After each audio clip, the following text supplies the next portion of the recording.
Halo semuanya, balik lagi sama gue Won di channel FPL 62. Dan buat lo semua yang bingung mau transfer siapa di Game Week 10 nantinya, nonton terus video sampai habis. Dan buat yang belum subscribe, jangan lupa untuk subscribe dulu.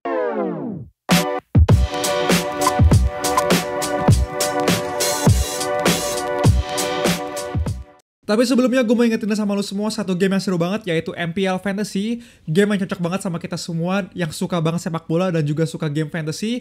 Dimana di MPL Fantasy ini juga bisa buat lo membuktiin skill analisa lo dan juga menyusun strategi dalam menyusun tim impian sepak bola lo. Selain itu sendiri di MPL Fantasy ini daftar kompetisinya lengkap, hadiahnya cepat, jadi setelah pertandingan selesai lo bisa langsung klaim hadiah lo, jadi nggak perlu nunggu satu musim lagi buat dapetin hadiah. Tapi setelah pertandingan selesai lo bisa langsung klaim hadiah lo.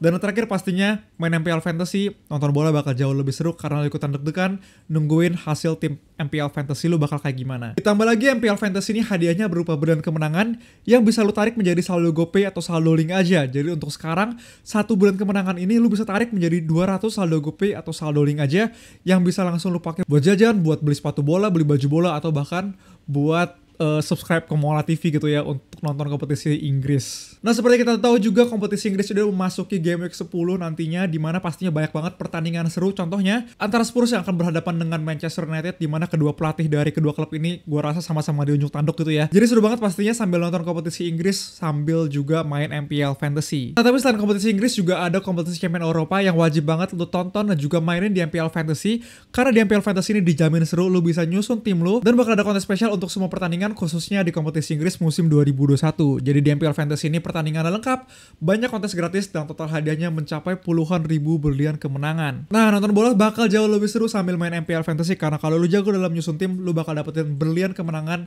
yang bisa lu tarik menjadi saldo GoPay atau saldo link aja.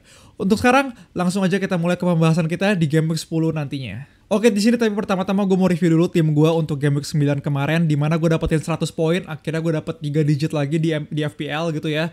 Dengan total poin gue sekarang akhirnya mencapai 634, dengan gue dapat panah hijau yang lumayan jauh gitu ya. Dari ranking gue kemarin 84.000, gue naik ke sekarang top 50k atau ke 50 ribu besar gitu ya, ke 43.000 ranking gue sekarang. Dengan kemarin gue pakai formasi 4-4-2 di sini, untungnya gue kaptenin salah gitu ya, gue nggak kaptenin macem-macem gitu, gue kaptenin salah hat-trick. Di sini lu lihat hampir mungkin setengah poin gue gitu ya, jadi carry oleh Salah gitu. Sisanya Ramsdale sendiri gue gak dapet clean sheet. James bisa dibilang lumayan oke gitu ya, cetak 1 gol dan juga clean sheet. Kemudian Cancelo dari City nggak berhasil dapat clean sheet. TA juga akhirnya berhasil mencetak assist lagi. Dan gue di sini masuk ke Livramento sesuai prediksi gue kemarin, karena gue udah bahas juga gitu ya bahwa Burnley lumayan sering conceded di sisi kirinya. Jadi pastinya bisa dimanfaatkan oleh Livramento, dan bener aja Livramento bisa memanfaatkan itu ya. Jadi dapat 9 poin di sini. Sayangnya di sini untuk mid gue sendiri, Rafinha, Mahrez yang hoki banget masuk ke menit terakhir nyetak gol. Mbeumo juga cedera gitu ya. Dua pemain ini, Vardy juga kayak itu, Antonio berhasil cetak gol. Jadi sejauh ini di tim gue sendiri isunya di sini ada di Rafinha, Mbeumo dan juga Vardy yang bisa dibilang mungkin ada resiko nggak bakal bermain di Game Week 10 nantinya, tapi kita harus ikutin terus perkembangannya kayak gimana. Dan juga ada isu lagi di sini di mana gue masukin Adam Armstrong yang ternyata dia udah bisa dibilang out of favor gitu ya, nggak masuk starting 11 dari Southampton lagi. Jadi sekarang gue akan coba melihat opsi-opsi transfer apa aja yang akan gue ambil gitu ya. Tapi sebelum itu gue juga mau membahas mengenai beberapa perbandingan pemain yang pastinya ramai banget dibicarain. Nah, pertama-tama di sini gue mau ingin membahas mengenai pemilihan kiper untuk Game Week 10 nantinya, karena menurut gue bakal banyak banget harusnya yang pakai kombinasi antara Ramsdale dan juga Foster ini, apalagi di Twitter community gitu ya, dan juga yang nonton YouTube pastinya. Dan di sini kiper utama gue sendiri adalah Ramsdale dari Arsenal, tapi dia akan bertemu dengan Leicester di sini yang bisa dibilang tim yang cukup berat. Dan untungnya di sini kiper kedua gue yaitu Ben Foster, kiper dengan harga 4, juta awalnya yang lagi main terus gitu ya karena Bachmann ini cedera. Dan mengingat fixture-nya yang sulit, Arsenal ini dihadapi oleh Ramsdale. Dan untuk Foster ini hanya akan bertemu dengan Southampton.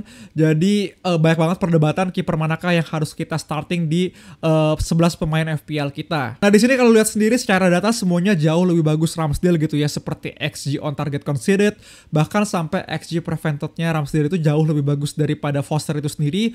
Jadi bisa dibilang sebenarnya harusnya secara kualitas secara individual Ramsdale ini lebih bagus daripada Ben Foster. Tapi kemudian pasti orang ragu gitu ya dengan fixture-nya dari Ramsdale sendiri yang akan bertemu dengan Leicester. Tapi di sini kalau lihat lebih dalam lagi, sampai dengan game week 9 ini ternyata Southampton ini malah yang punya XG atau expected goals lebih tinggi daripada Leicester itu sendiri. Jadi menurut gue kesimpulannya, gue tetap akan mainin Ramsdale dengan data yang lebih bagus, dan juga tim yang akan dihadapi yaitu Leicester bahkan punya XG yang sebenarnya lebih jelek daripada Southampton itu sendiri. Nah selanjutnya next ke pembahasan kedua gue, dimana di sini gue akan membandingkan atau membahas mengenai dua pemain yang kayaknya lagi rame banget dibicarakan gitu ya dibandingin, yaitu antara Mason Mount dan juga Phil Foden di sini. Walaupun sebenarnya secara harga bedanya lumayan kerasa gitu ya, 0,6 juta, di mana Mount itu 7,5 juta sedangkan Foden di sini 8,1. Tetapi tetap aja banyak banget yang bandingin, dan di sini gue juga udah masukin beberapa indikator yang bisa aja buat jadi pertimbangan lu semua pastinya untuk memilih pemain. Nah, pertama secara data di sini lumayan ketat ya. Bisa dilihat di sini Mount lebih bagus secara XG dan juga XGI. Dan ditambah menurut gue kalau lihat di sini dua fixture ke depan Chelsea ini bakal bagus banget. Tapi pertimbangannya di sini adalah menurut gue Mount itu gue rasa mungkin nggak akan sepasti Foden untuk masuk ke starting 11, apalagi jika nanti misalnya kayak Werner ataupun Lukaku udah balik lagi. Tapi nggak tahu apakah dia akan tetap terus bermain gitu ya si Mount ini. Jadi gue rasa sebenarnya kalau lo mau transfer out misalnya kayak Rafinha atau Mbeumo gitu ya misalkan, bisa aja lo untuk ganti mereka ke Mason Mount di sini yang punya data bagus banget kalau lihat, dan juga punya fixture dua game ke depan yang bagus banget pastinya, dan juga beda harga 0,6 juta ini bisa lo alihin untuk beli pemain-pemain lain gitu ya. Tapi yang penting lo harus ingat resikonya, di mana Mason Mount kemungkinan setelah lebih dari 2 game week di sini berikut ini mungkin nggak akan bermain gitu ya, kita nggak ada yang tahu. Dibandingkan dengan Phil Foden yang menurut gue bisa jadi opsi yang lebih aman. Walaupun sampai game week 13 fixture City ini gak sebagus Chelsea gitu ya, tapi gue rasa secara tingkat keamanan untuk bermain Phil Foden ini lebih tinggi daripada Mason Mount. Tapi di sini mungkin aja juga lu punya opsi bahwa lu bisa pakai Mount sampai game week 12 menurut gue. Setelah itu lu ganti Phil Foden di game week 13. Itu juga bisa, tapi gue rasa dengan adanya kabar dari Rafinha gitu ya yang sepertinya akan bermain, gue rasa gue akan tetap hold Rafinha dulu, jangan juga Mbeumo. Kemungkinan karena fixture yang bagus banget dari Brentford, gue rasa gue juga akan hold dia kalau dia cuma out untuk 1 game week. Tapi sekali lagi menurut gue beda harga 0,6 juta Mason Mount pasti bisa jadi pilihan. Dengan fixture di 2 game week ke depan Newcastle dan juga Burnley bagus banget, lu bisa ganti setelah itu mungkin ya ke Phil Foden. Tapi menurut gue lu juga harus ingat resiko dari Mason Mount itu sendiri. Nah oke, berikutnya gue akan membahas mengenai Brentford di sini, di mana kita tahu Mbeumo ini cedera gitu ya, bahkan katanya sih lebih serius mungkin daripada Rafinha yang kemungkinan udah bisa bermain di game week nantinya di akhir minggu gitu ya. Gue nggak tahu Mbeumo ini bakal cedera seberapa parah, seberapa lama. Tapi permasalahannya lu bisa tahu pastinya Brentford ini punya fixture yang bagus banget. Jadi banyak banget yang menurut gue manajer FPL ini yang mau punya minimal 1 aset dari Brentford itu sendiri. Dan selain Mbeumo, menurut gue opsi yang paling aman atau paling nailed pastinya adalah Ivan Toney di sini. Dan di sini gue udah ambil dari Twitter account gitu ya, namanya Enthusiast FPL, dan juga John Doe di sini untuk ngelihat apa aja sih perbedaan antara ada dan gak adanya Mbeumo ini dari Brentford itu sendiri. Dan di sini udah ada gambar yang lo bisa lihat menunjukkan perbedaan antara peluang yang diciptakan Mbeumo untuk Toney dan begitu pun sebaliknya gitu ya. Dan hasilnya sendiri lo bisa lihat di sini bahwa kelihatan Toney ini adalah bisa dibilang lebih ke arah creator atau pencipta serangan gitu ya, pencipta peluang. Yang ketika kasih peluang ke Mbeumo ini bagus-bagus banget. Jadi dia si Mbeumo ini punya XG yang gede-gede banget. Lu lihat di sini bulatannya gede-gede untuk Mbeumo sendiri. Dan Mbeumo ini sendiri bisa dibilang lebih ke tipe finisher di Brentford itu sendiri. Jadi lu bisa lihat bahwa peluang-peluang yang dikasih Mbeumo ke Toney sebenarnya nggak seberbahaya itu, tapi malah kebalikannya gitu ya. Toney yang kasih peluang berbahaya untuk Mbeumo bisa finish atau bisa menghasilkan gol dari situ. Nah jadi di sini gue sendiri udah tulis 3 kesimpulan menurut gue ya mengenai Toney dan juga Mbeumo gitu ya, berdasarkan gue baca-baca melihat data ini gitu ya. Jadi yang pertama menurut gue bisa lihat bahwa jelas di sini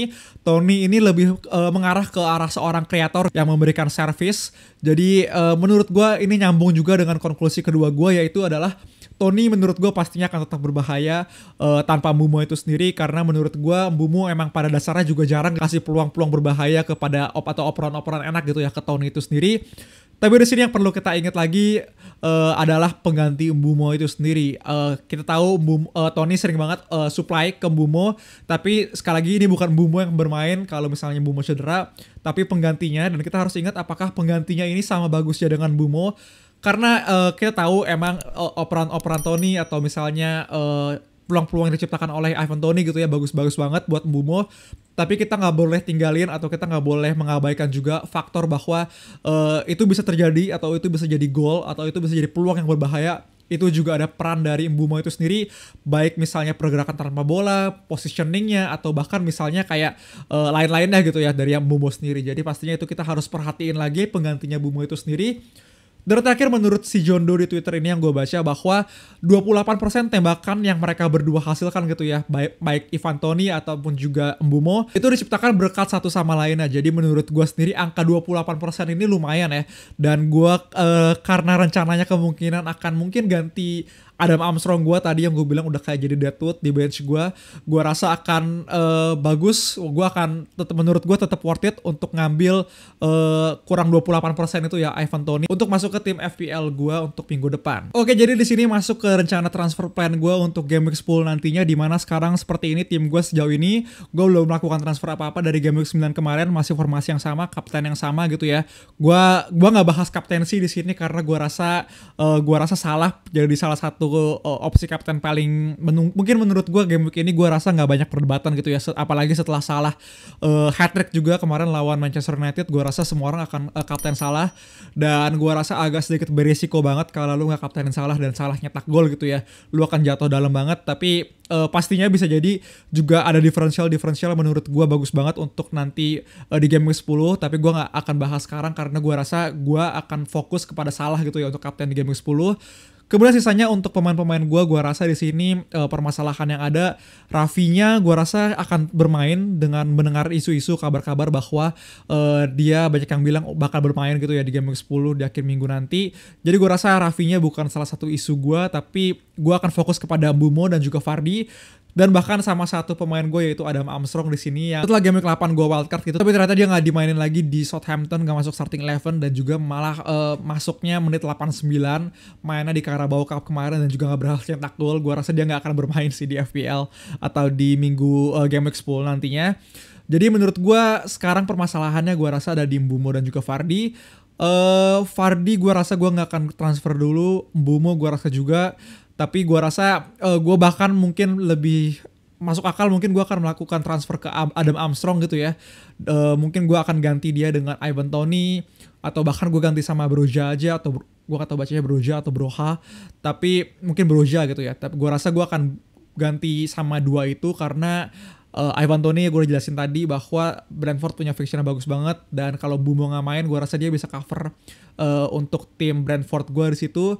Untuk Broja sendiri, Southampton juga punya fixture yang lumayan oke dan harganya murah banget menurut gue untuk pemain starting 11 yang main terus. Dengan form dia bagus banget, kemarin 2 game week berturut-turut dia nyetak gol 8-9. Jadi dan dananya itu mungkin akan gue bisa pakai untuk nanti misalnya gue ganti Mahrez sama Son gitu ya. Untuk misalnya di game week 13 atau di game week gue lupa game week berapa yang Spurs bagus, tapi gue rasa gue bisa melakukan transfer itu. Jadi sejauh ini mungkin transfer yang mungkin akan gue lakukan adalah Armstrong ke Toney kalau nggak Broja. Tapi selain itu gue juga memikirkan bahwa gue akan roll transfer gitu ya. Gue nggak akan melakukan transfer dan gue akan hold dulu tim gue sampai gue punya kabar yang lebih bagus pastinya. Dan kalau lo mau ikutin atau lo mau tahu line up terakhir gue di FPL untuk game week 10 nantinya, pastiin buat follow Twitter gue di @fpl62_, karena di situ pastinya gue akan update terus mengenai tim terakhir gue yang gue kaptenin, siapa pemain siapa aja gue transfer in atau transfer out. Gue akan update di situ pastinya sebelum deadline gitu ya. Jadi pantengin aja terus Twitter gue, dan juga komen aja di bawah kalau kalian ada pertanyaan mengenai Game Week 10 nantinya. Oke, sekian video gue kali ini. Thank you semua nonton. Dadah.